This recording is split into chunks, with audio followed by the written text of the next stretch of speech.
and we are so excited to talk to you about pilgrimages and what is a pilgrimage. Want to say hi? Hi.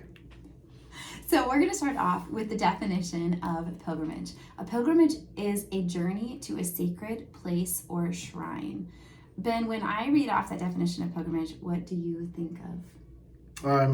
There's like the traditional sense of pilgrimage that you hear about, a pilgrimage to the Holy Land, a pilgrimage to perhaps Rome or Our Lady of Guadalupe, going to Mexico City, or to Lourdes or Fatima. But I think something that we've found in our own life is that pilgrimage can be embodied in much more of your day-to-day life. Within that same definition, though, is a journey to something holy. It's a transformational journey, and I think one of the simplest ways you can think of it in its microcosm is every Sunday going to church, and the journey that you have there, whether it's getting the kids in the car and everything, but you're intentional. There's an intentionality around it, and you're seeking out that holiness and that transcendence in today's life. I love that. What way do you think that reframing something, whether it's a trip and you call it a trip, if you instead call it a pilgrimage, how does that simple reframing help you when the going gets tough? Because a trip we have 6 kids, and right now they are 16 to 6 months. So in what way does seeing something as a pilgrimage instead of trip help you in those hard moments? Yeah, I mean, there's always the difficulty of traveling just from a logistical standpoint, but also sometimes you travel and you don't really have a desire to go to that place. It's because of business or because of family obligations or something like that. And to approach those opportunities with a pilgrimage mindset, I think really opens your mind to the possibilities and like the refresh. It's a refreshing. It can be very deep, but it's also a refreshing aspect of like I'm going to be filled up by this experience.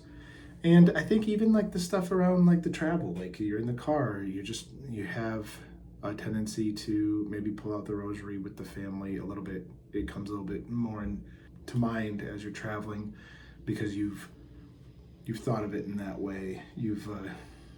That's what I think of, Yeah, I think, and we're going to get into this more in future episodes on the podcast, but there's been so many times when we have been on a trip as our family with our kids, and something is just really frustrating or really heavy or really hard, and we'll just look at each other and say, remember, it's a pilgrimage. And I think it allows for us to be refocused on the fact that it is, going back to that definition, it's a journey to something sacred. So it's a journey to discover something sacred, or a journey to experience or interact with something beyond ourselves. Mm-hmm. And I think that is really a huge shift away from trip. I also think that, and this actually takes me back to when we first got married, and we were thinking during our engaged period, where do we want to go on our honeymoon? And we thought for a hot second about, well, a lot of people go to like somewhere tropical, somewhere warm, they go sit on the beach. And we just realized we didn't want to go somewhere that was weather dependent, that was so weather dependent that if it rained, that trip sucked. Like we were like, that doesn't sound great. It obviously wouldn't have, it was our honeymoon, but we just realized at the beginning that isn't exactly who we are. Mm-hmm. And I think a lot of people take a trip to be rejuvenated in their body. They take a trip to just go rest somewhere, to rest, almost like recovering from their day-to-day life, right? It's a reprieve, it's a time to pause. And when you take a trip with a family, it's almost never that way. And even when we take trips, just the two of us, that doesn't fill us up as much as an active trip that's allowing for us to step out of our day-to-day in a way that we're participating with something bigger than ourselves. So let me make this a little more concrete. I feel like when Ben and I go on a getaway and we have the chance to hike and to sit and eat at a restaurant and just spend our good sweet time eating and drinking and just enjoying each other's company, and kind of going with where we want to go in that moment, but then also seeing a museum, going to visit a beautiful church, experiencing the cultural history of an area. That is a much more, at the end of a trip, we feel like, wow, that was really worth our time. That was really worth the financial investment of stepping away and going on the trip. And truly, that being said, we have never really taken a trip that we are just going to the beach and all we will do is lay in a chair on a beach. That's true. We have not done that. And so perhaps that's something we need to try sure. on. Perhaps it's something we need to try on. Yeah. I think we would have a really hard time learning how to rest in that way. I think that would be a struggle for us, knowing our personalities and our temperaments.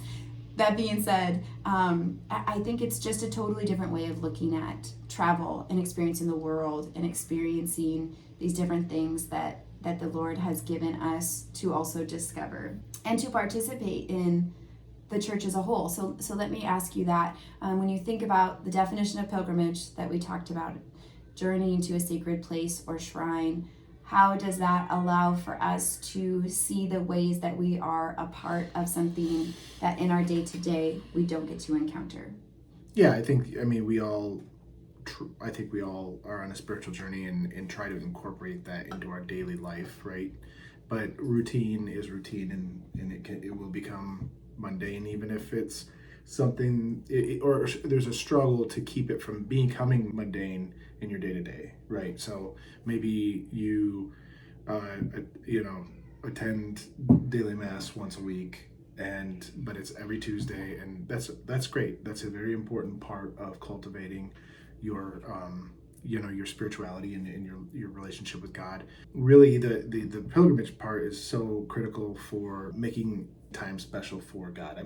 You can do so in a lot of ways with like a retreat. We've been on retreats before where it's that same kind of feeling where retreats are pretty intense, right? You're like, it's all on the spiritual growth, and it's very, very good. And I think it is a type of pilgrimage, but it's definitely, like, I think a retreat definitionally is different. Whereas pilgrimage, those seeking out of those holy sites and those holy places, I think it allows for that, like a special time to connect with the Lord, but also with a lot of pilgrimages are very specific to particular saints, Our Lady especially, and those opportunities are a way to grow within the communion of saints, to build relationships there and learn about their love of the Lord, and that's important. And I think, again, it's a special time set aside, so it breaks away from the mundaneness, and it sits in your mind long afterwards. It lingers because it was special, and so that's where I see it, kind of breaking away from the day-to-day, even if in our day-to-day we need to also cultivate those things in a more structured manner. Yeah. Another thing that's coming up in my mind as you're sharing that is that in a lot of ways, pilgrimage is a way that we can live out and encounter some of those truths.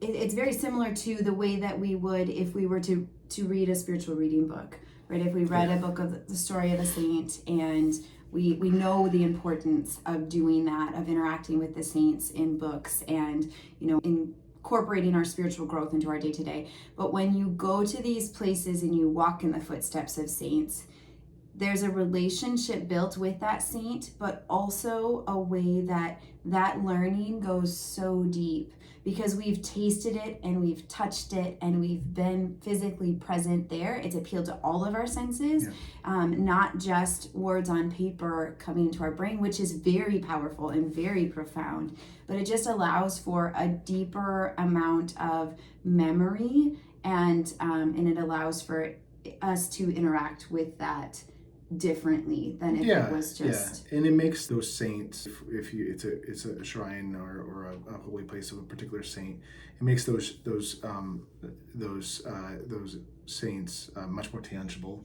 It's real. It's like you're touching, like whether it's a third class relic or a first class relic or it's just the footstep, where they walked, where they lived, and then your relationship with God as well. God is omnipresent. He's always with us, but you go to these places and it feels different. It feels set aside. There's something there, and maybe it's there just for you, and it's God's opening that experience up to you because of the intentionality of the pilgrimage that you've decided to take on. I feel like that's something that I've seen a lot with our children, is that as we do these things, these moments are presented where they may have never experienced that kind of encounter with whether it's again with our Lord directly or just as a friendship kind of loving experience with one of the saints. So one thing that's coming to my mind as you're sharing that, so as we record this just a week and a half ago, we found out we have an American Pope for the first time, Pope Leo the 14th. And when we first caught wind of that, we first heard about that, I realized, being an American, how many ways that it makes Pope Leo more human to me than, this is the fourth Pope of my lifetime now, then JP2 was, then Pope Benedict was, then Pope Francis was, because we know his brother lives in Florida and he's from Chicago where we've been, and he's a White Sox fan. He's a White Sox fan. He went to a White Sox game. All he's of a these things. He's a math major. I didn't know that. Yeah, my goodness, that's lovely. We were both math majors, and so we like to find our fellow math nerds. But it makes it more tangible. It makes it more relatable. It makes it more memorable. Whether it should or not, it is our human nature to want to interact with things, and that's why the Lord in His goodness gives us the Eucharist in these very profound ways that we can interact through our body, not just spiritually and keeping it in our head. And I think that's pilgrimage. Yeah, right? It's taking that on. To your point about sacraments, we have our, the major sacraments, the seven sacraments, but there's also sacramentals, right? And that's what I feel like is pervasive throughout a pilgrimage, is these sacramentals, these holy interactions with a physical, tangible thing that helps reveal in some way a spiritual reality.